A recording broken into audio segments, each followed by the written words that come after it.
أعوذ بالله من الشيطان الرجيم. ويقول الإنسان أإذا ما مت لسوف أخرج حيا أولا يذكر الإنسان أنا خلقناه من قبل ولم يك شيئا فوربك لنحشرنهم والشياطين ثم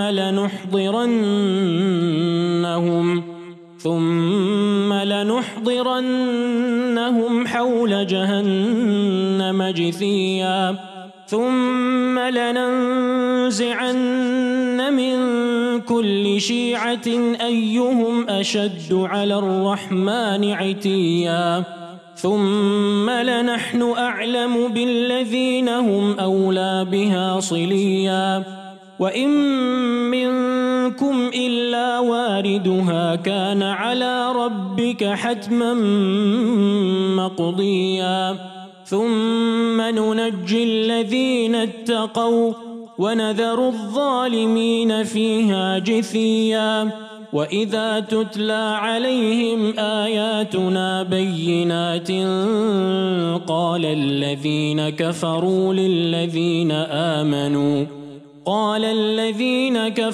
للذين آمنوا أي الفريقين خير مقاما وأحسن نديا وكم أهلكنا قبلهم من قرن هم أحسن أثاثا ورئيا قل من كان في الضلالة فليمدد له الرحمن مدا حتى إذا رأوا ما يوعدون إما العذاب وإما الساعة فسيعلمون من هو شر مكانا وأضعف جندا ويزيد الله الذين اهتدوا هدى والباقيات الصالحات خير عند ربك ثوابا وخير مردا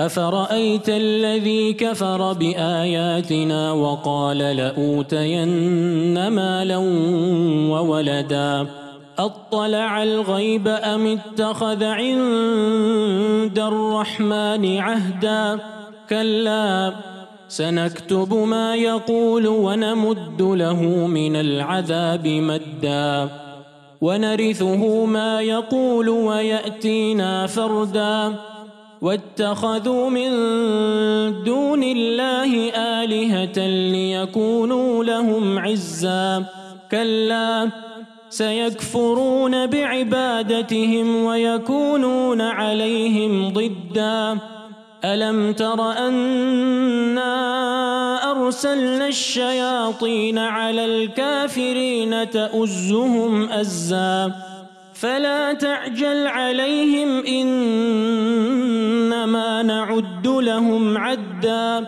يوم نحشر المتقين إلى الرحمن وفدا ونسوق المجرمين إلى جهنم وردا لا يملكون الشفاعة إلا من اتخذ عند الرحمن عهدا وقالوا اتخذ الرحمن ولدا لقد جئتم شيئا إدا تكاد السماوات يتفطرن منه وتنشق الأرض وتخر الجبال هدا أن دعوا للرحمن ولدا وما ينبغي للرحمن أن يتخذ ولدا إن كل من في السماوات والأرض إلا آتي الرحمن عبدا لقد أحصاهم وعدهم عدا وكلهم آتيه يوم القيامة فردا إن الذين آمنوا وعملوا الصالحات سيجعل لهم الرحمن ودا فإنما يسرناه بلسانك لتبشر به المتقين وتنذر به قوما لدا وكم أهلكنا قبلهم من قرن هل تحس منهم من أحد أو تسمع لهم ركزا. جزاك الله خير، أحسنت. إن الحمد لله نحمده ونستعينه ونستغفره ونعوذ بالله من شرور أنفسنا ومن سيئات أعمالنا من يهده الله فلا مضل له ومن يضلل فلا هادي له وأشهد أن لا إله إلا الله وحده لا شريك له وأشهد أن محمدا عبده ورسوله. يا أيها الذين آمنوا اتقوا الله حق تقاته ولا تموتن إلا وأنتم مسلمون. يا أيها الناس اتقوا ربكم الذي خلقكم من نفس واحدة وخلق منها زوجها وبث منهما رجالا كثيرا ونساء واتقوا الله الذي تساءلون به والأرحام إن الله كان عليكم رقيبا. يا أيها الذين آمنوا اتقوا الله وقولوا قولا سديدا يصلح لكم أعمالكم ويغفر لكم ذنوبكم ومن يطع الله ورسوله فقد فاز فوزا عظيما. اللهم صل على محمد وعلى آل محمد كما صليت على إبراهيم وعلى آل إبراهيم إنك حميد مجيد. اللهم بارك على محمد وعلى آل محمد كما باركت على إبراهيم وعلى آل إبراهيم إنك حميد مجيد. سبحانك لا علم لنا إلا ما علمتنا إنك أنت العليم الحكيم. رب اشرح لي صدري ويسر لي أمري واحلل عقدة من لساني يفقهوا قولي.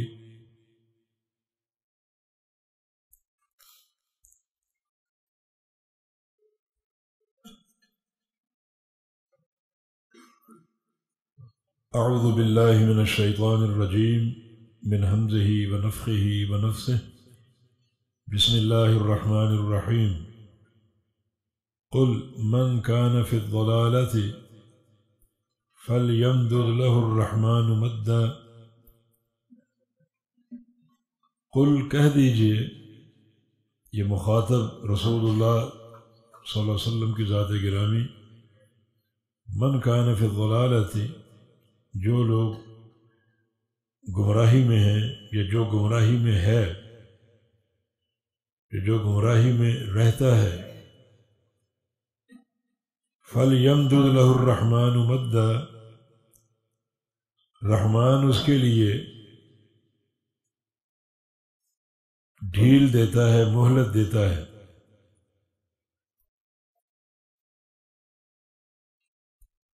اس جملے کی دو تفسیریں ہو سکتی ہیں۔ فَلْيَمْدُدْ لَهُ الرَّحْمَنُ مَدًّا، یہ فَلْيَمْدُدْ کا لام امر ہے، اور اس میں رغبت کا معنی ہے، ایک قسم کی دعا ہے کہ جو گمراہی میں ہے اللہ کرے رحمان اس کو اور ڈھیل دے، دعا کے معنی میں۔ یہ لام رغبت، لام امر، اور جملہ دعائیہ ہے۔ ایک قسم کا اس میں مباہلے کا رنگ ہے، کیونکہ پیچھے کفار کی جو ایک بکواس تھی اس کا ذکر ہوا کہ کون بہتر ہے ہم میں سے، ہم جن کے پاس بڑی بڑی بلڈنگیں ہیں، محلات ہیں، سواریاں ہیں، اور ہماری مجالس انتہائی بھرپور ہوتی ہیں، یا تم جن کے پاس فقر و فاقہ ہے۔ تو اس طرح وہ دنیا کے مان و منال پر موازنہ کرتے تھے اپنا مسلمانوں کے ساتھ، تو اللہ تعالیٰ نے پیچھے ان کے جواب دیے ہیں اور خوب ان کی گت بنائی ہے۔ اور مزید یہاں ایک بات اور ارشاد فرمائی کہ جو گمراہی میں ہے، اور وہ گمراہی میں کون ہے؟ یا تو تم یا بقول تمہارے مسلمان، تو فَلْيَمْدُدْ لَهُ الرَّحْمَنُ مَدًّا، تو اللہ کرے ایسا ہو جائے کہ رحمان اسے ڈھیل دے، مہلت دے، ہمیں بھی اور تمہیں بھی۔ جیسے مباہلے کی دعوت دی گئی تھی،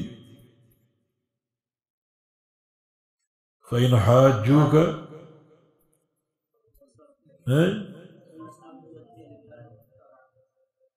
آیت مباہلہ، فَقُلْ تَعَالَوْا نَدْعُ أَبْنَاءَنَا وَأَبْنَاءَكُمْ وَنِسَاءَنَا وَنِسَاءَكُمْ وَأَنفُسَنَا وَأَنفُسَكُمْ ثُمَّ نَبْتَهِلْ فَنَجْعَلْ لَعْنَةَ اللَّهِ عَلَى الْكَاذِبِينَ۔ یعنی مباہلے میں بھی ایک قسم کی مہلت کی طلب ہے کہ تم بھی آ جاؤ، ہم بھی آ جاتے ہیں، اور پھر دیکھتے ہیں کہ لعنت کا مستحق کون ہوتا ہے۔ یہاں بھی وہی ایک رنگ ہے مباہلے کے ہم معنی کہ ضلالت پر کون ہے، گمراہی پر کون ہے، ہم یا تم۔ رحمان ہمیں مہلت دے، جو گمراہی پر اسے مہلت دے۔ فَلْيَمْدُدْ لَهُ الرَّحْمَنُ مَدًّا، بس ڈھیل دے اس کو رحمان، مدن ڈھیل دینا مصدر ہے، اور اس کا عامل یمدد ہے۔ حَتَّى إِذَا رَأَوْا مَا يُوعَدُونَ إِمَّا الْعَذَابَ وَإِمَّا السَّاعَةَ، حتیٰ کہ وہ گھڑی آ جائے، اس کو دیکھ لیں وہ جس کا ان سے وعدہ کیا جاتا ہے، تو اما العذاب، یا تو عذاب کی صورت میں، یہ دنیا کا عذاب ہے، وَإِمَّا السَّاعَةَ، یا آخرت کے بپا ہونے کی صورت میں،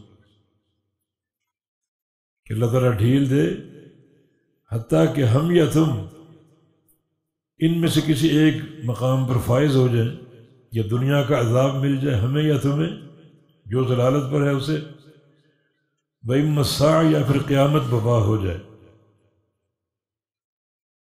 اور اللہ رب العزت نے اپنے وعدے پورے کر دکھائے، اور کفار کو، مشرکین کو دنیا میں بار بار عذاب سے دوچار کیا، جس کی سب سے بڑی دلیل جنگ بدر ہے۔ يُعَذِّبُهُمُ اللَّهُ بِأَيْدِيكُمْ، یہ ام العذاب، اس کی تفسیر دوسرے مقام پر موجود ہے، يُعَذِّبُهُمُ اللَّهُ بِأَيْدِيكُمْ، کہ اللہ تعالیٰ ان کو عذاب دے گا تمہارے ہاتھوں سے۔ تو جنگ بدر میں جو 70 صنادید قریش تھے وہ ہلاک ہوئے، اور 70 ہی قیدی ہوئے، اور زخم تو سب کو لگے۔ یہ دنیا کا عذاب ہے، اس کی ایک جھلک ہے۔ وَإِمَّا السَّاعَةَ، یا پھر قیامت کا قائم ہونا، اور قیامت کے دن دیکھ لیں گے کون ضلالت پر تھا اور کس کو جہنم کا عذاب لاحق ہوتا ہے۔ یہ ایک تفسیر ہے لِيَمْدُدْ لَهُ الرَّحْمَنُ مَدًّا، یہ لام لام امر، اور اس میں رغبت کا معنی، اور جملہ دعائیہ، یا اس کو جملہ خبریہ بناؤ۔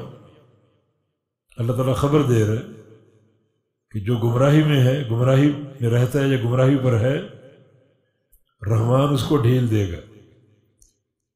اللہ تعالیٰ خبر دے رہے۔ اس میں اشکال یہ ہے کہ پھر لام کا معنی کیا کرو؟ جو لام امر ہے وہ تو خبر کے معنی کی منافی ہے، پھر لام کا معنی کیا کرو گے؟ بعض اوقات جملہ خبریہ پر لام آ سکتی ہے جملہ خبریہ کے معنی کو مزید مؤکد کرنے کے لیے، تو لام کی وجہ سے یمدد کا معنی اور اوقد و اقوا ہو گیا، زیادہ اس میں تاکید پیدا ہو گئی کہ ایسا ضرور ہوگا، رحمان ڈھیل دے گا، اور ڈھیل دینا اللہ تعالیٰ کا قانون ہے۔ وَأُمْلِي لَهُمْ إِنَّ كَيْدِي مَتِينٌ، میں ڈھیل دیتا ہوں، اور ڈھیل دینے کے بعد جو پکڑ ہوگی بڑی ہولناک اور سخت ہوگی۔ تو رحمان ڈھیل دیتا ہے، یہ ڈھیل دے گا، حتی اذا رأوا ما یوعدون اما العذاب و اما الساعة، حتیٰ کہ جب دیکھیں گے کس چیز کو جس کا وعدہ کیا جاتا ہے، جس کا وہ وعدہ کیے جاتے ہیں، اما العذاب و اما الساعة، یہ اما العذاب و اما الساعة یہ جملہ محل نصب میں ہے اور مفعول ہے، یہ رعو سے یا تو عذاب دیکھ لیں گے یا پھر قیامت کا بپا ہونا۔ عذاب سے مراد دنیا کا عذاب جو مختلف جنگوں میں ان کو لاحق ہوا اور بار بار ان کو شکست کا اور قتل و غارت گری کا منہ دیکھنا پڑا، جو دنیا کا ہولناک عذاب ہے، اور یا پھر قیامت کا وقوع، اور قیامت کے وقوع پر ان کو خود ہی ایک مشاہدہ ہو جائے گا کہ کتنے خسارے کا انہوں نے سودا کیا اور کس قدر وہ گمراہ تھے۔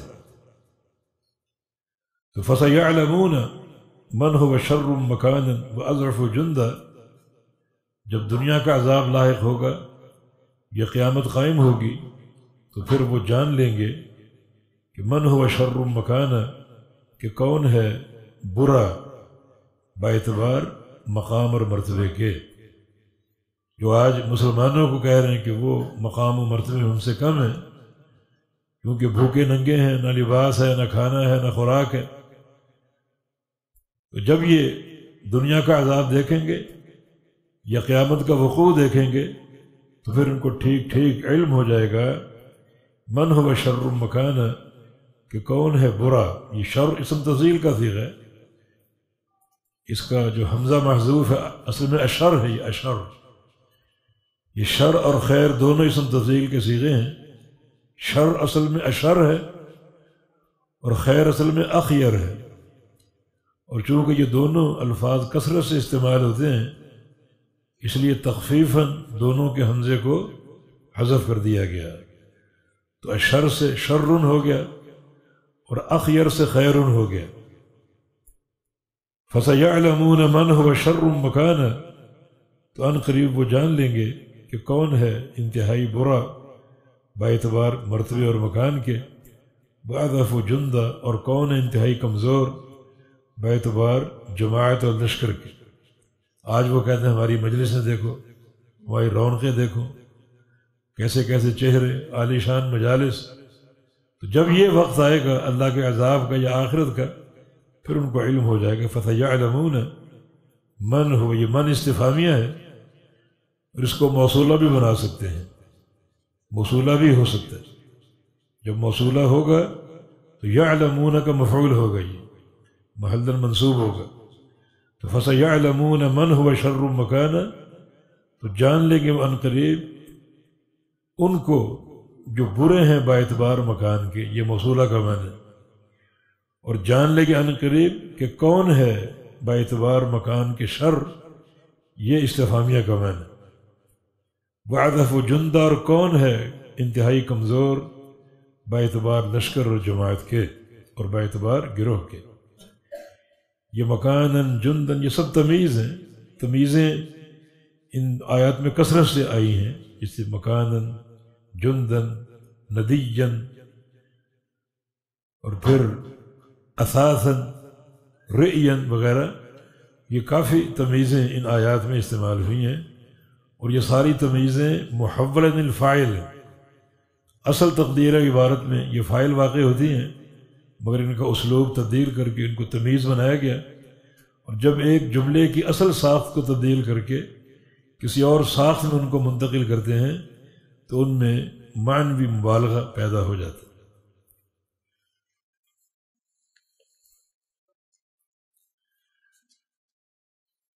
وَيَزِيدُ اللَّهُ الَّذِينَ اهْتَدَوْا هُدًى، یہ خبر اللہ تعالیٰ کی طرف سے. اور یہ آیت، یہ جملہ جو پیچھے ہم نے دو تفسیریں کی ہیں، تو دوسری تفسیر کے رجحان کی دلیل ہے کہ وہ تفسیر وہ خبر کی صورت میں ہو تو زیادہ بہتر ہے، تاکہ وَيَزِيدُ اللَّهُ الَّذِينَ آمَنُوا سے اس کا نسق اور تعلق قائم ہو جائے. تو وہاں دو تفسیریں کی تھی، یعنی وہ جملہ دعائیہ یا خبریہ. تو خبریہ ہونا زیادہ راجح ہے، کیونکہ اس کا عطف آگے آ رہا ہے، جو اس کا معطوف ہے وہ جملہ خبریہ کی صورت میں ہے. وَيَزِيدُ اللَّهُ الَّذِينَ اهْتَدَوْا هُدًى، اور اللہ تعالیٰ بڑھا دے گا ان لوگوں کو جو ہدایت یافتہ ہیں باعتبار ہدایت کے. جنہوں نے ہدایت اختیار کر لی، اللہ تعالیٰ ان کو اور ترقی دے گا اور ان کی ہدایت میں اضافہ فرما دے گا. تو پیچھے جو آیت گزری اس سے یہ مفہوم ہو رہا ہے کہ جو ضلالت پر ہے اللہ اس کو ڈھیل دے کر اس کی گمراہی کو اور بڑھائے گا، اور جو ہدایت پر اللہ تعالیٰ اس کو بھی جو ہے وہ لمبی زندگی دے گا تاکہ اس کی ہدایت اور بڑھتی جائے. یہ دونوں معنی نبی علیہ السلام کی ایک حدیث میں ہیں. آپ سے سوال ہوا کہ ای الناس افضل یا رسول اللہ صلی اللہ علیہ وسلم، سب سے افضل انسان کون ہے؟ رسول اللہ صلی اللہ علیہ وسلم نے فرمایا من طال عمرہ وحسن عملہ، جس کی عمر لمبی ہو اور عمل نیک ہو. پھر پوچھا گیا کہ سب سے بدترین انسان کون؟ فرمایا من طال عمرہ وساء عملہ، جس کی عمر لمبی ہو اور عمل برے ہو. اللہ تعالیٰ اچھوں کو بھی لمبی عمر دیتا ہے، بروں کو بھی دیتا ہے، تاکہ اچھے جو ہیں ان کی اچھائی میں اضافہ ہو، جو ان کے درجات کی بلندی کا باعث بن جائے، اور جو برے ہیں ان کی برائی میں اضافہ ہو، اور وہ ان کے لیے مزید اللہ تعالیٰ کے عذاب اور خسارے میں اضافے کا باعث بن جائے. امام بخاری رحمہ اللہ نے اس آیت کریمہ سے ایمان کی کمی بیشی پر استدلال کیا، یعنی ہدایت بڑھتی ہے، اور جو محدثین کا موقف ہے یہ ہدایت، تقوی، ایمان، اسلام، یہ سارے ہم معنی ہیں. تو یہ آیت بھی دلیل ہے ایمان کے زیادہ اور کم ہونے پر. اگر نیکی کا راستہ اختیار کرو گے تو نیکی بڑھے گی، اور اگر عمل میں کمی ہو اور نافرمانی ہو جائے تو نیکی اور ہدایت کم ہوگی. یہ کمی بیشی کی دلیل ہے ایمان کی.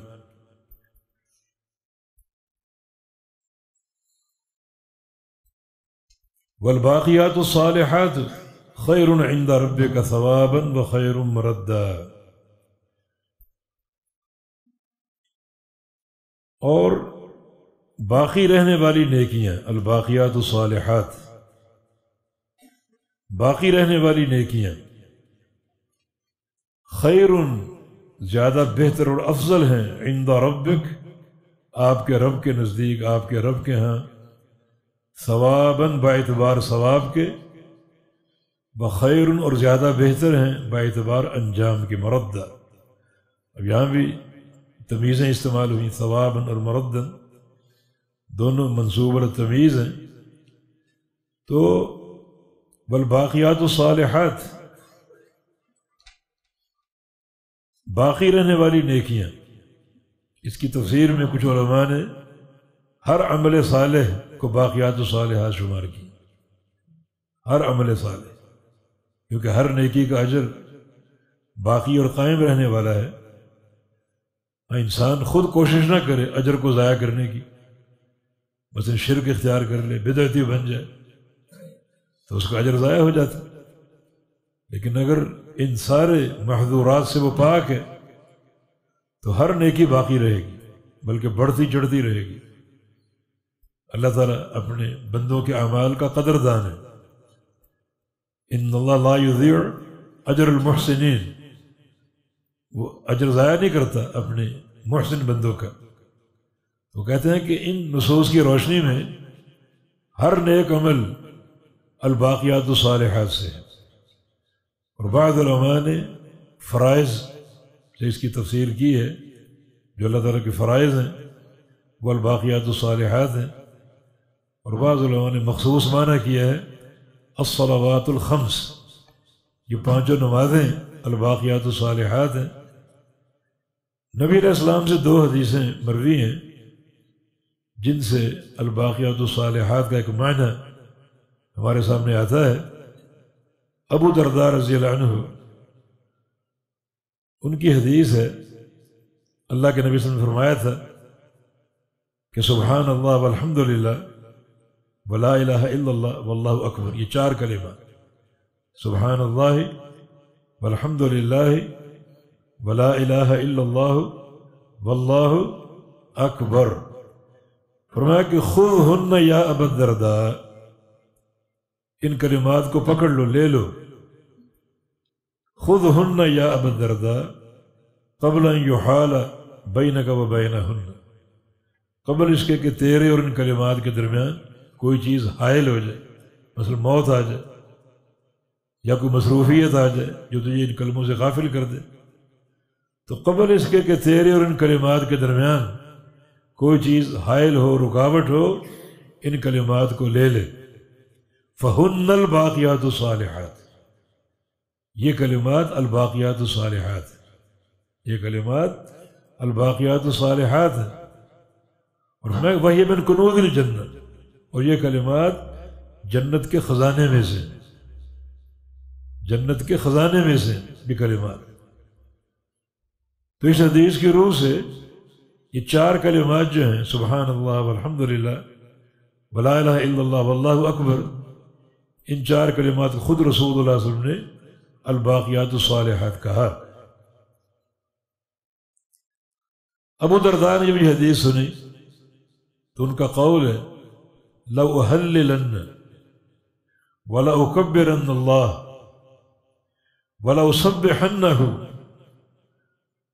حَتَّى إِذَا رَأَى الْجَاهِلُ ظَنَّنِي مَجْنُونًا، اتنی میں تسبیح کروں گا، اتنی تکبیر کروں گا، اس قدر میں سبحان اللہ والحمد للہ ولا الہ الا اللہ واللہ اکبر کہوں گا، اتنا کہوں گا کہ جاہل مجھے دیکھ کر کہیں یہ پاگل ہو گیا، یہ مجنون ہے۔ اس قدر میں یعنی صحابہ ان میں عمل اور قبول کا جذبہ تھا، اور نبی علیہ السلام کی اطاعت کا جذبہ تھا کہ اس قدر میں تسبیحات کروں گا کہ جاہل یہ سمجھے کہ میں شاید دیوانہ ہو گیا۔ اور ایک اور حدیث بھی اس بارے میں موجود ہے، ایک دفعہ نبی علیہ السلام کی مجلس قائم تھی اور آپ نے اچانک فرمایا کہ خذوا جنتکم، اپنی ڈھالیں سنبھال لو، ڈھالیں جو مجاہدین استعمال کرتے ہیں تاکہ دشمن کی تلوار کے وار سے بچ جائیں، اپنی ڈھالیں سنبھال لو۔ تو صحابہ نے پوچھا هل من عدو حضر، تو دشمن حملہ کرنے والا ہے؟ فرمایا نہیں، خذوا جنتکم من النار، جہنم کے مقابلے میں ڈھالیں سنبھال لو، جہنم کے مقابلے، وہ ڈھالیں نہیں جو جہاد میں لڑائی میں کام آتی، بلکہ وہ ڈھالیں جو تمہیں جہنم کی آگ سے بچائیں گے۔ تو عرض کیا کہ وہ ڈھال تو ہم نہیں جانتے، وہ کیا ڈھالیں ہیں؟ فرمایا کہ سبحان اللہ والحمد للہ ولا الہ الا اللہ واللہ اکبر، یہ 4 کلمات یہ جہنم کے مقابلے میں ڈھال ہے۔ اور اسی حدیث میں آگے آپ نے فرمایا کہ ہن من القرآن، یہ کلمات قرآن سے ہیں، وہن الباقیات الصالحات، اور یہ کلمات الباقیات الصالحات۔ تو اس سے ایک تاثر یہ پیدا ہوتا ہے کہ ہر عمل صالح، ہر نیکی الباقیات الصالحات سے، اللہ تعالیٰ نے نیکیوں کے اجر کا اور ان کی حفاظت کا وعدہ فرمایا ہے، بشرطے کہ کوئی مانع ہماری طرف سے نہ ہو۔ تو والباقیات الصالحات خیر عند ربک، اور باقی رہنے والی نیکیاں بہت ہی بہتر ہیں تیرے رب کے ہاں، باعتبار ثواب، وخیر مردہ، اور بہت ہی عمدہ اور بہتر ہیں باعتبار انجام۔ افرأیت الذی کفر بآیاتنا وقال لأوتین مالا وولدا، کیا دیکھا آپ نے اس شخص کو کافر جس نے کفر کیا بآیاتنا ہماری آیات کے ساتھ، جس نے کفر کیا ہماری آیات کے ساتھ۔ ان آیتوں کا جو سبب نزول ہے اس سے زیادہ ان آیتوں کی سمجھ آئے گی۔ نبی علیہ السلام کے صحابی خباب بن ارت رضی اللہ تعالی عنہ، خباب بن ارت رضی اللہ تعالی عنہ بڑے عابد اور زاہد، بڑا تقوی سے بھرے ہوئے،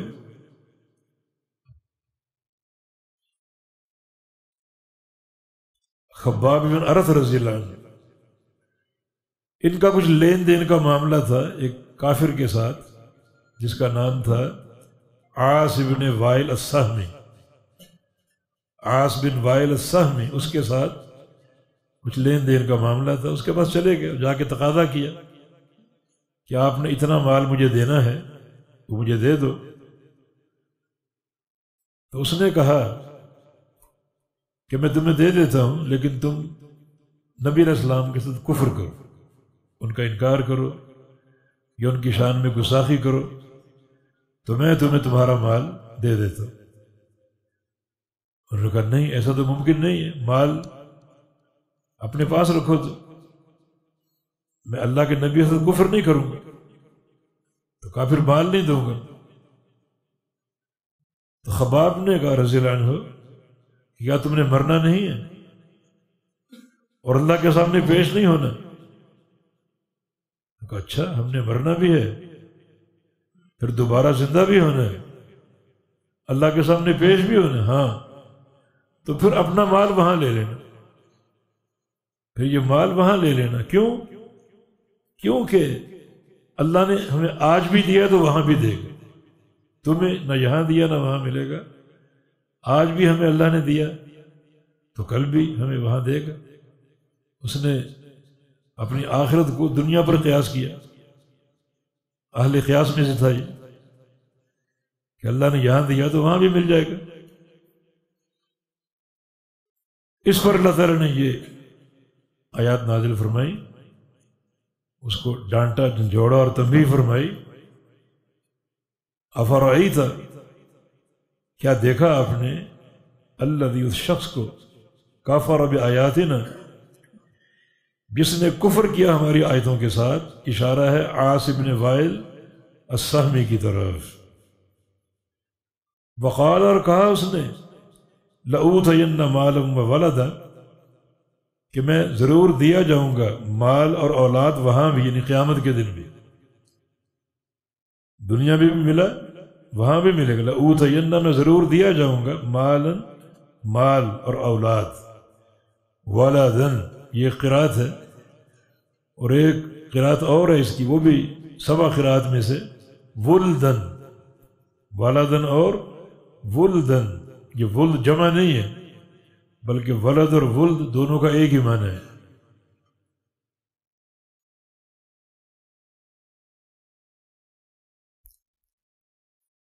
بعض علماء نے کہا کہ ولد واحد اور ولد جمع ہے۔ لأوتین مالا وولدا یا مالا وولدا، میں ضرور دیا جاؤں گا مال اور اولاد وہاں بھی۔ اللہ تعالیٰ نے اس کا رد کیا، اطلع الغیب ام اتخذ عند الرحمن عہدا، کیا یہ شخص عاص بن وائل غیب پر مطلع ہوا؟ آخرت کی خبریں تو غیب کی خبریں جن کا کسی کو علم نہیں ہے۔ اطلع الغیب، کیا وہ مطلع ہوا غیب پر؟ اسے غیب کا علم ہے، غیب کی اطلاع ہے۔ ام اتخذ عند الرحمن عہدا، یا اس نے پکڑا ہے رحمان کے ہاں کوئی عہد، کوئی وعدہ، کو اللہ تعالیٰ نے اسے وعدہ کر رکھا کہ تجھے وہاں بھی دوں گا، ذرا بتائیے کیا یہ غیب دان ہے یا کوئی رحمان سے اس نے کوئی عہد و پیمان لیا ہوا ہے؟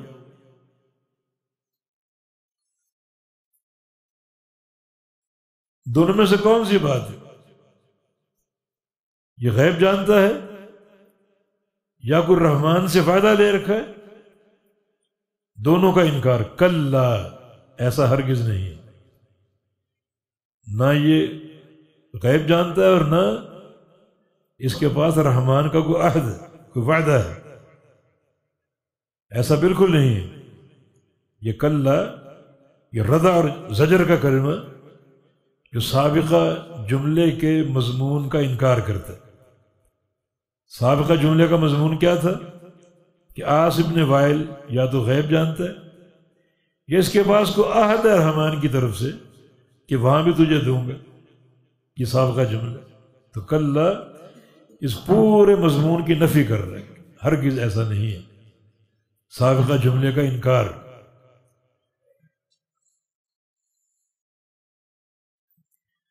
سنکتب ما یقول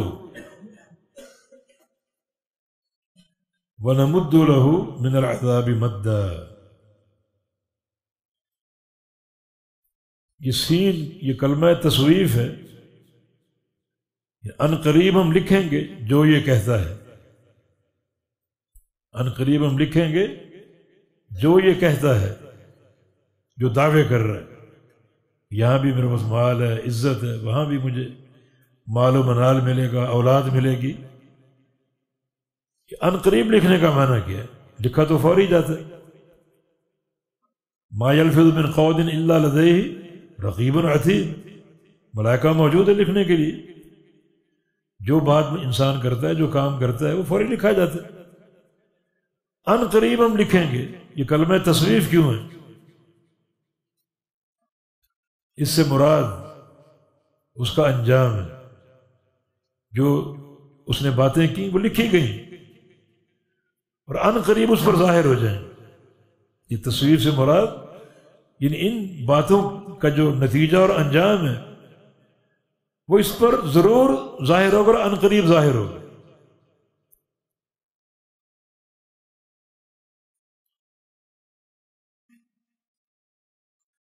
تو سنکتب ما یقول، لکھنا تو حق ہے، جو انسان کلام کرے، بات کرے، عمل کرے، لکھا جا رہا ہے۔ تو یہاں موقت خبر دی گئی کہ جو لکھا جا رہا ہے اسے ان قریب اس کو آگاہ کر دیا جائے گا، بتایا جائے گا، خبر دی جائے گی، اور جو اس کا نتیجہ اور انجام ہے وہ اس پر ظاہر اور واضح ہو جائے گا۔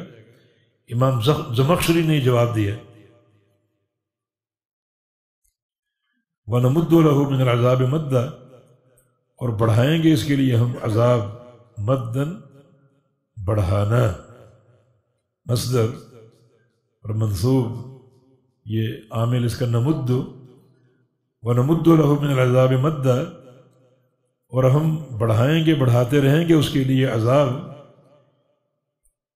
بڑھانا، بڑھاتے جانا، تو اس کا عذاب بڑھتا ہی جائے گا۔ اور یہ اخروی جو ایک حقیقت اور ماہیت ہے اس کی روح سے، اگر کوئی جنتی ہے تو وقت گزرنے کے ساتھ جنت کی نعمت، جنت کا حسن اور عمدگی بڑھتی جائے گی، اور اگر کوئی جہنمی ہے تو وقت گزرنے کے ساتھ جہنم کے عذاب کی شدت اور اس میں جو ایک عذاب کی کیفیت بڑھتی چلی جائے گی۔ وَنَمُدُّ لَهُ مِنَ الْعَذَابِ مَدًّا، اور بڑھاتے رہیں گے اس کے لیے عذاب، بڑھاتے رہنا۔ تو مدن منصوب المصدریہ ہے، عامل اس کا نمدو ہے، مصدر منصوب ہی ہوتا ہے، عامل اگر موجود نہ ہو تو اسی کا فعل اس کا عامل بنتا ہے، اس کو محذوف مانا جائے گا۔ وَنَرِثُهُ مَا يَقُولُ وَيَأْتِينَا فَرْدًا، اور جو باتیں یہ کر رہا ہے، جو دعوے کر رہے ہیں مجھے وہاں بھی مال ملے گا، اولاد ملے گی اور ساری نعمتیں ملیں گی، یہ ما یقول، ہم اس کے وارث ہیں جو دنیا میں دعوے کر رہا ہے، بھونک رہا ہے کہ میرے پاس مال ہے اور میری مجالس ہیں اور میرے پاس اولاد ہے اور نعمتوں کی فراوانی ہے، اور قیامت کے دن بھی مجھے ملے گا۔ جو دنیا کا اس کا مال و متاع ہے، نارثہ، اس کے بھی ہم وارث ہیں۔ جو ہم نے اس کو دیا ایک ابتلاء کے لیے، ہمیشہ نہیں رہے گا، یہ ختم ہو جائے گا، اور یہ سارا مال پلٹ کر ہماری طرف آئے گا۔ وَنَارِثُهُ مَا يَقُولُ، ہم ہی وارث ہیں جو باتیں یہ کر رہا ہے اپنے مال کے حوالے سے، وہ ہم ہی اس سے چھین لیں گے دنیا کے اندر۔ وَيَأْتِينَا فَرْدًا، اور آئے گا ہمارے پاس قیامت کے دن اکیلا، کوئی مال ساتھ نہیں ہوگا، کوئی اولاد ساتھ نہیں ہوگی، کوئی حامی، کوئی مددگار اس کے ساتھ نہیں ہوگا، بالکل فردن اکیلا آئے گا، نہ مال ساتھ ہوگا، نہ اولاد، نہ کوئی نوکر چاکر، نہ کوئی مددگار، نہ کوئی حمایتی۔ تو دنیا کا مال ہم چھین لیں گے، اور جو آخرت کے دعوے کر رہا ہے کہ مجھے وہاں بھی ملے گا، ہرگز نہیں، ہمارے پاس اکیلا آئے گا حساب و کتاب دینے کے لیے، اور کوئی مال و متاع اس کے ساتھ نہیں ہوگا، نہ کوئی نوکر چاکر ہوں گے، نہ کوئی حواشی مددگار ہوں گے۔ تو وَنَارِثُهُ مَا يَقُولُ، جو باتیں یہ کر رہا ہے اور جن چیزوں کا ذکر کر رہا ہے، ہم ہی اس کے وارث ہیں، ہم ہی اس کو وہ لے لیں گے، اس سے چھین لیں گے۔ وَيَأْتِينَا فَرْدًا، اور آئے گا ہمارے پاس یہ شخص بالکل اکیلا اور تنہا، کسی مددگار یا اولاد اور مال کے بغیر۔ وَاتَّخَذُوا مِن دُونِ اللَّهِ آلِهَةً لِيَكُونُوا لَهُمْ عِزًّا، اور پکڑا انہوں نے، یہ ہم ضمیر لوٹ رہی ہے ظالمین کی طرف، پیچھے ہے نا وَنَظَرُ الظَّالِمِينَ فِيهَا جَثِيًّا، یہ ظالمین اس ضمیر کا مرجع ہے۔ وَاتَّخَذُوا، یہ جو جہنم میں گرائے جائیں گے گھٹنوں کے بل، ان کی حرکتیں کیا تھیں، بہت سی بیان ہوئی، اور یہ بھی کہ وَاتَّخَذُوا، انہوں نے پکڑا، من دون اللہ، اللہ کے علاوہ، آلہۃ، معبود، اللہ کے سوا دوسروں کو انہوں نے معبود بنایا، شرک اختیار کیا، لیکون لہم عزا، تاکہ ہو جائیں یہ معبودان باطلہ ان کے لیے عزن، مضبوطی کا باعث، مددگار، سفارشی، حمایتی۔ کہا کرتے تھے ہؤلاء شفاعنا عند اللہ، یہ ہمارا معاملہ ہی مضبوط کریں گے۔ تو عزا کا اصل معنی مضبوطی ہے، قوت ہے، تاکہ وہ ہو جائے ان کے لیے قوت اور مضبوطی کا باعث۔ وہ حدیث عزیز جو کہ اصطلاح پڑھتے ہیں، جس کی سند میں کم از کم ہر طبقے میں 2 راوی ہوں، تو عزیز اس لیے بولتے ہیں کہ ایک راوی دوسرے کی قوت کا سبب بنتا ہے، اسے مضبوط کرتا ہے اور اس کی روایت کو تقویت دیتا ہے۔ اس عزا، انہوں نے اللہ کے سوا دوسروں کو پکارا، معبود بنایا، تاکہ وہ سارے ان کے معبودان باطلہ جو ہیں وہ ان کی تقویت کا اور مضبوطی کا باعث بن جائیں، ان کے حمایتی ہوں اور ان کے سفارشی ہوں۔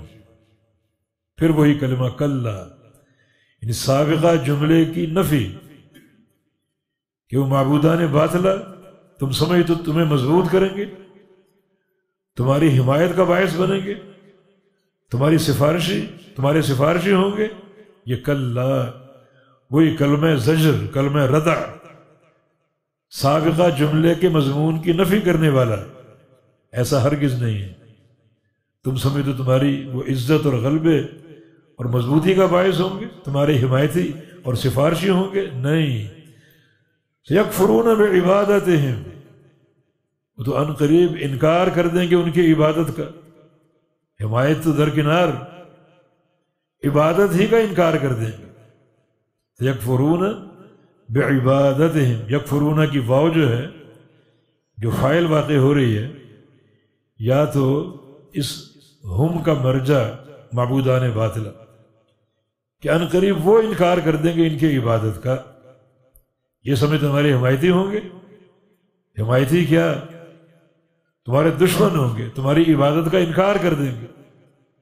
دوسرے مقام پر وَإِذَا حُشِرَ النَّاسُ كَانُوا لَهُمْ أَعْدَاءً وَكَانُوا بِعِبَادَتِهِمْ كَافِرِينَ، یہ پورا اس آیت کا معنی ہے یہاں پر سیکفرون بعبادتہم کہ ان قریب وہ انکار کر دیں گے ان کی عبادت کا. یا پھر یہ واو جو فاعل کی ہے اور ہم ضمیر یہاں پوشیدہ ہے، اس کا مرجع خود عابدین ہے جو عبادت کرنے والے ہیں، جنہوں نے ان کو معبود پکڑا، وہ انکار کریں گے. قرآن پاک میں ہے نا واللہ ربنا ما کننا مشرکین، واللہ ربنا ما کننا مشرکین، وہ خود انکار کر دیں گے ان کی عبادت کا کہ یہ کسی قابل نہیں. وَيَكُونُونَ عَلَيْهِمْ ضِدًّا، اور وہ ہوں گے ان کے برخلاف، ان کے دشمن، جن کو پکارا ہے اللہ کے سوا یہ سمجھ کر کے ہمیں مضبوط کریں گے، ہمیں تقویت دیں گے، نہیں، وہ تو قیامت کے دن ان کے دشمن بن جائیں گے. یکونون علیہم ضدا، ضدن کا معنی خصومن، ان کے دشمن. یہ ضدن کا معنی مخالفین، ضد مخالفت کو بھی بولتے ہیں، ان کے مخالف. ضدن کا ایک معنی اور ہے قرانا، ساتھی، جن کو پکارا وہ بھی جہنم میں ان کے ساتھی بن جائیں. قرانا وَيَكُونُونَ عَلَيْهِمْ ضِدًّا، جو ان کے دشمن بن جائیں گے، مخالف بن جائیں گے، ان کے ساتھی بن جائیں گے، مانا جہنم میں ان کو ساتھ لے کر جائیں گے. یہ سمجھتے مدد کریں گے، مدد نہیں کریں گے، بلکہ جہنم میں ان کو ساتھ لے کر جائیں گے.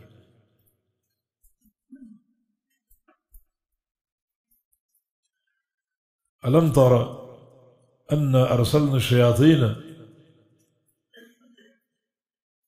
عَلَى الْكَافِرِينَ تَؤُزُّهُمْ أَزًّا، آپ نے نہیں دیکھا یا آپ نہیں جانتے أَنَّا أَرْسَلْنَا کہ بے شک ہم نے بھیجا ہے شیاطین کو، شیطانوں کو.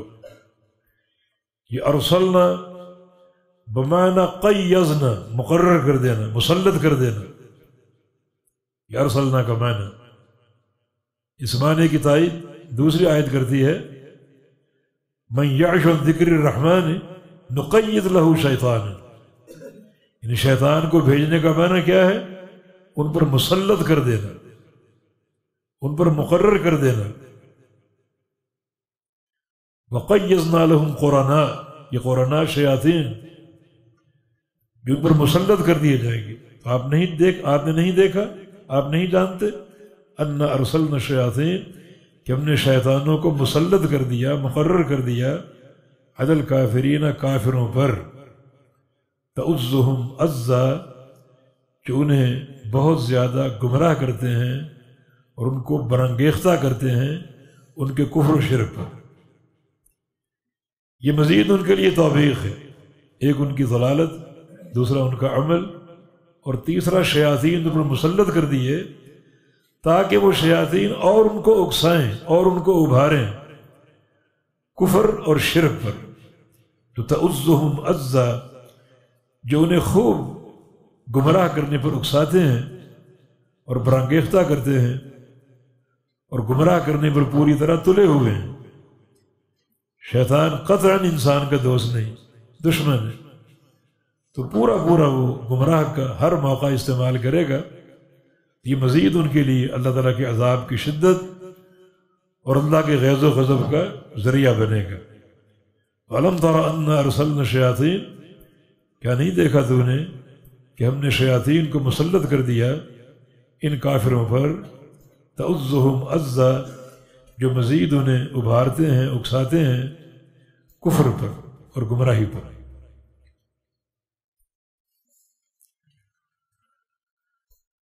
فَلَا تَعْجَلْ عَلَيْهِمْ، آپ ان پر جلدی نہ کیجیے. کس چیز کی جلدی؟ عذاب کی جلدی. لا تعجل علیہم اے فی العذاب،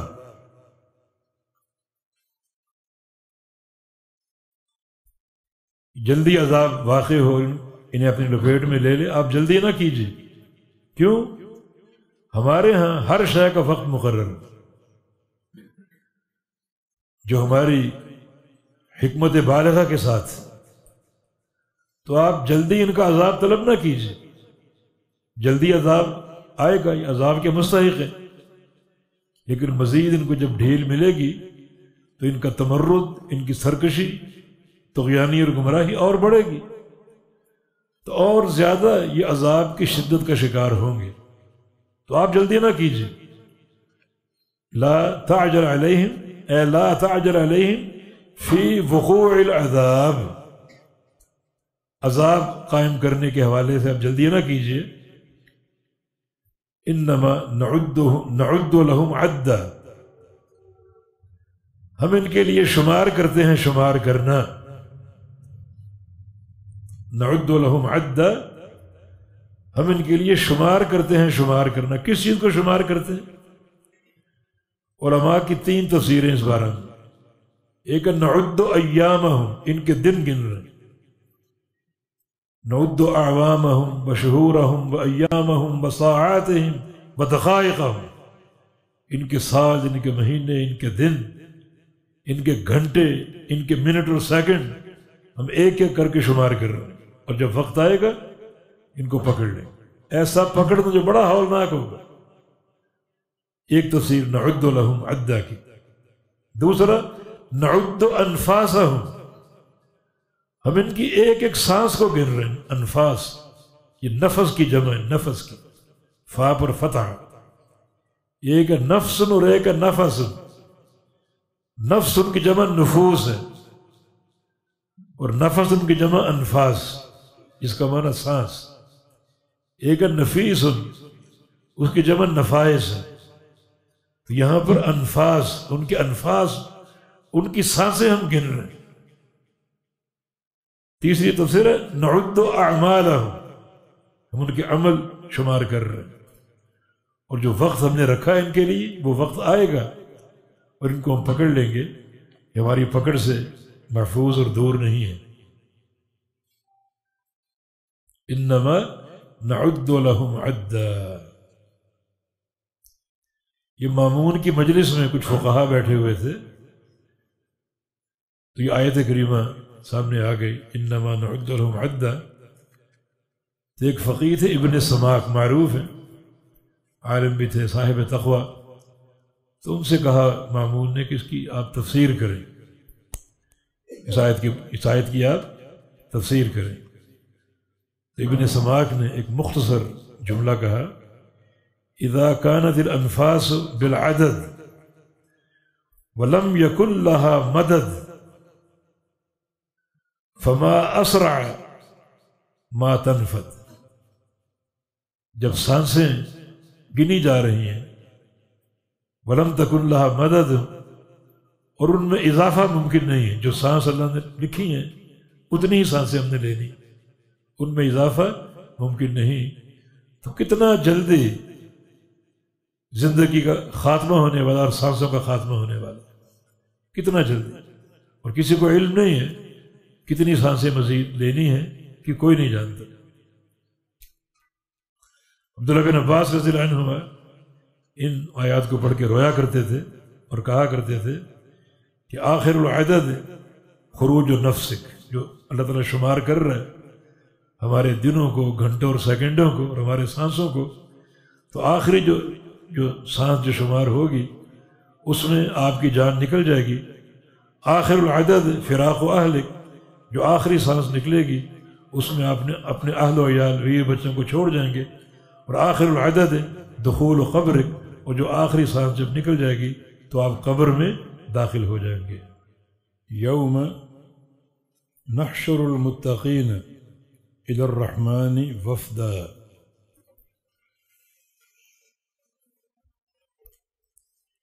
یوم نحشر، اس دن یا جس دن، نحشر ہم جمع کریں گے، حشر، حشر سے ہے، حشر کے 2 معنی، ایک اٹھانا اور دوسرا جمع کرنا۔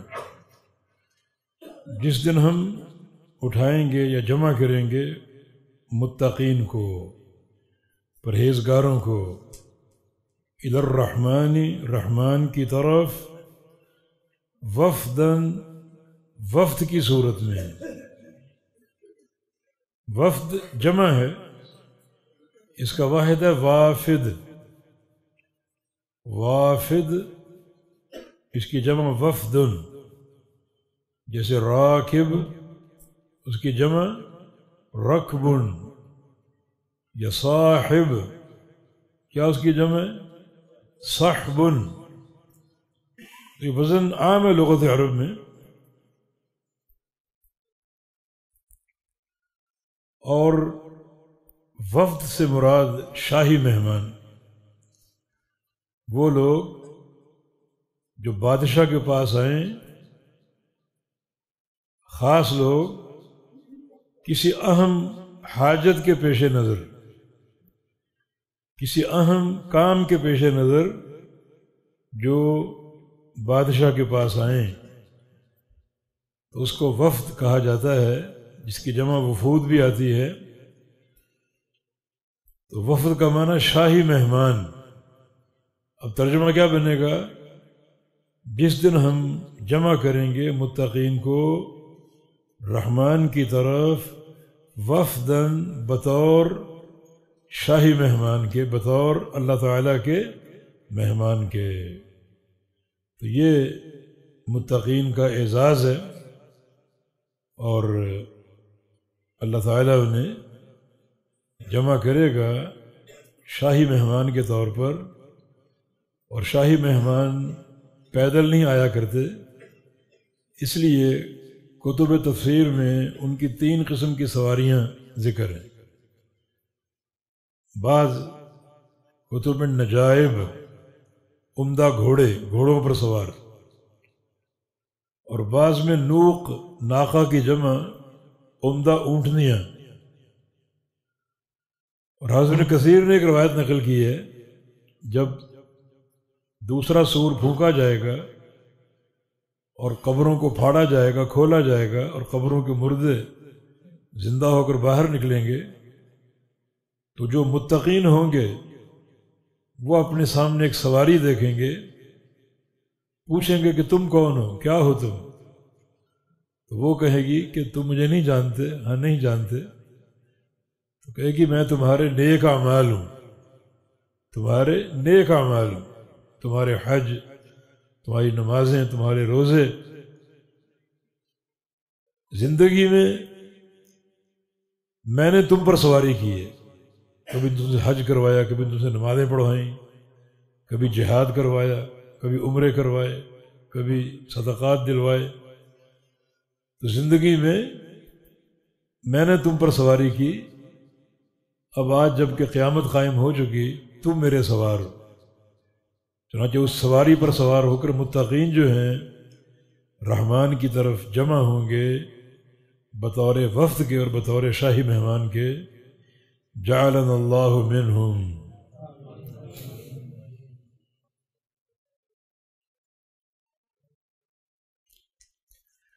وَنَسُوقُ الْمُجْرِمِينَ إِلَى جَهَنَّمَ وِرْدًا. اور ہم ہانکیں گے مجرمین کو، اور ہم ہانکیں گے مجرمین کو. یہ مجرم اجرام سے، اور اجرام کا معنی ارتکاب الجریمہ، جرم کا ارتکاب کرنا.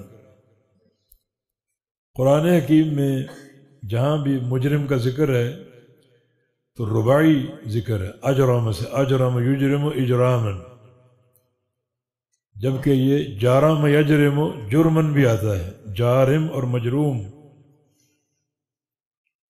اور دونوں کا ایک ہی معنی ہے، اجرم اور جرم ایک ہی معنی میں. لیکن قرآن حکیم میں ہمیشہ یہ رباعی استعمال ہوا ہے باب فعال کے طور پہ.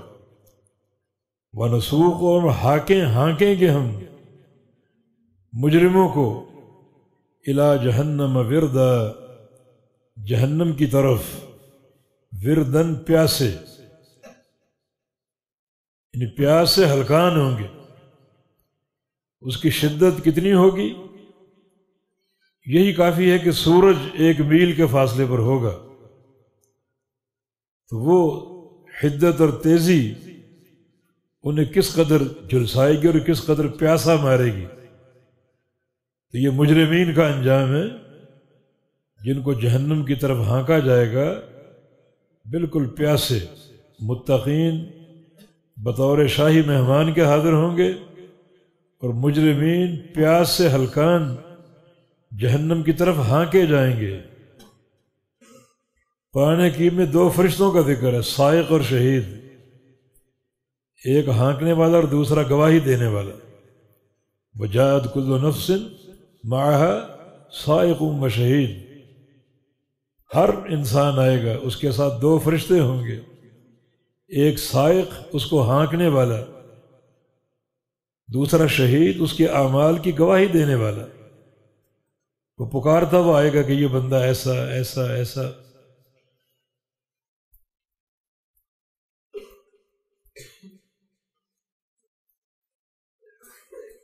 وردن کا اصل معنی وارد ہونا، پانی پر، چشمے پر وارد ہونا۔ تو وارد وہی ہوتا ہے جس کو پیاس لگی ہو، اس لیے وردن کا معنی پیاسا۔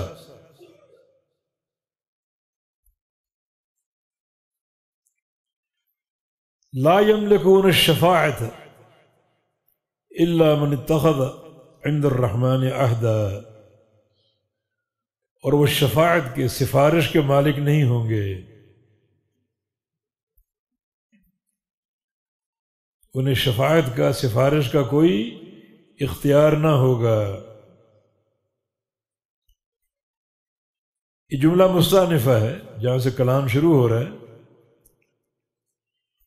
کہ اس کو جملہ حالیہ بنا لو، محلاً یہ منصوب ہے، مستأنفہ ہو تو اس کا محل رفع ہے، اور حالیہ بناؤ تو محلاً کیا ہوگا؟ یہ منصوب۔ ذوالحال جو ہے وہ مفعول، مجرمین، ونسوق المجرمین حال کونہم لا یملکون شفاعۃ، پھر یہ حال واقع ہوگا، محل منصوب ہوگا، اور اگر جملہ مستأنفہ ہو تو پھر اس کا محل رفع ہے۔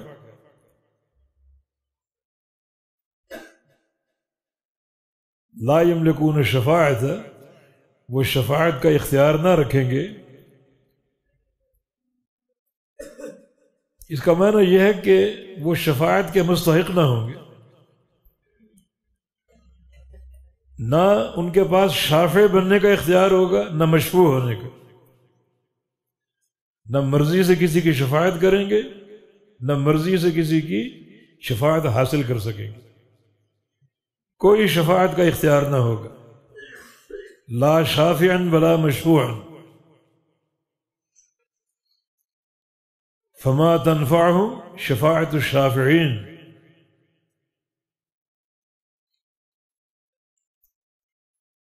جب ان کو کسی کی سفارش حاصل نہیں ہوگی، مشفوع نہیں بن سکیں گے، تو شافع بطریق اولا نہیں بن سکیں گے، تو جو شفاعت ہے اس سے یکسر محروم ہوں گے،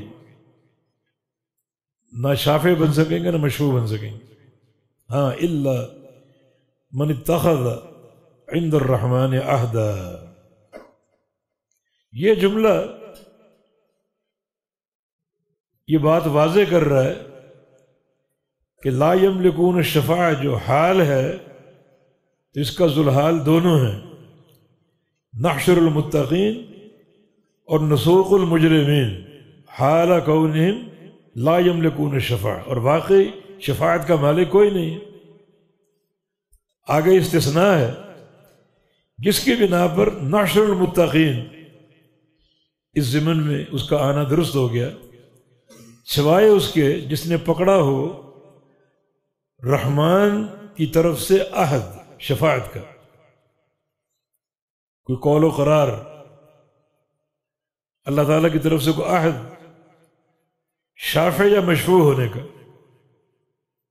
متقین شافع بھی ہو سکتے ہیں، سفارش کرنے والے، اور مشفوع بھی ہو سکتے ہیں جن کی سفارش کی جائے، لیکن رحمان کے اذن سے، اپنی مرضی سے نہیں۔ اور جو رحمان کا عہد ہے شافع یا مشفوع ہونے کا، وہ توحید کے ساتھ، وہ توحید کے ساتھ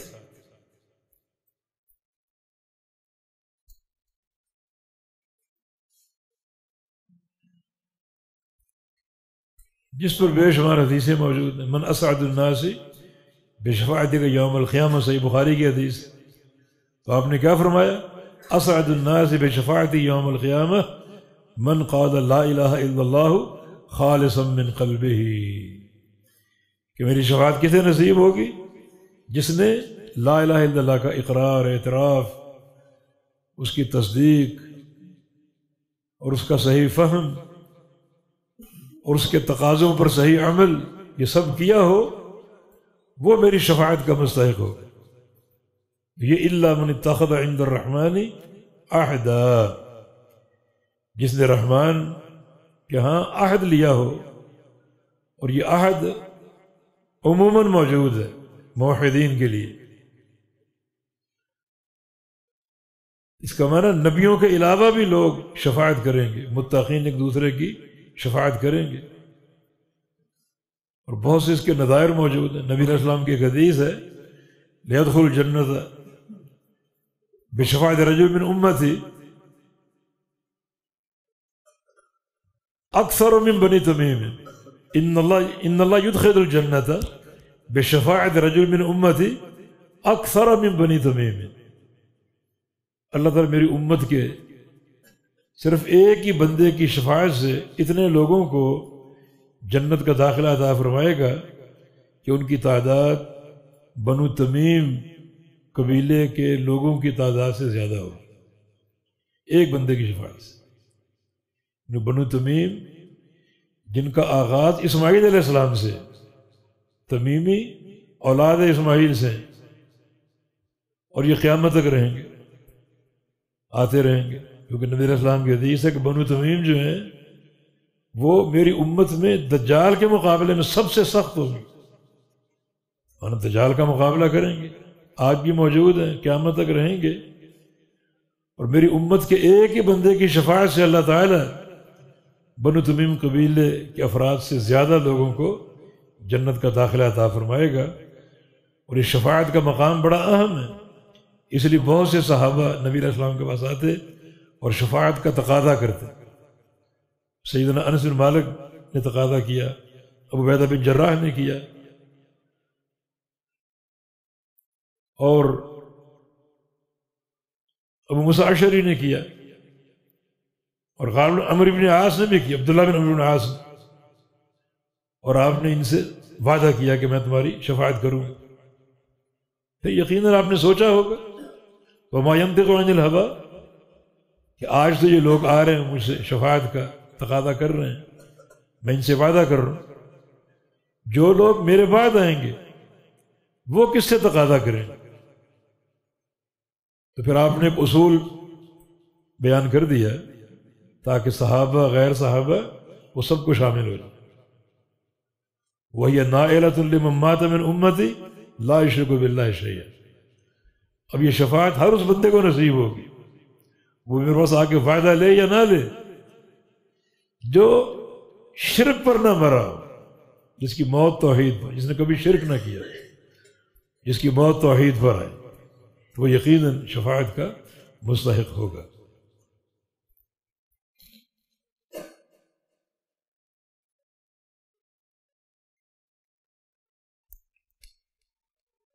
وقالوا اتخذ الرحمن ولدا، اور کہا انہوں نے، مشرکین نے، کفار نے، کہ پکڑا ہے رحمان نے ولدن اولاد یا بیٹا. یہ قالوا انہوں نے کہا یا وہ کہتے ہیں، اشارہ تین گروہوں کی طرف.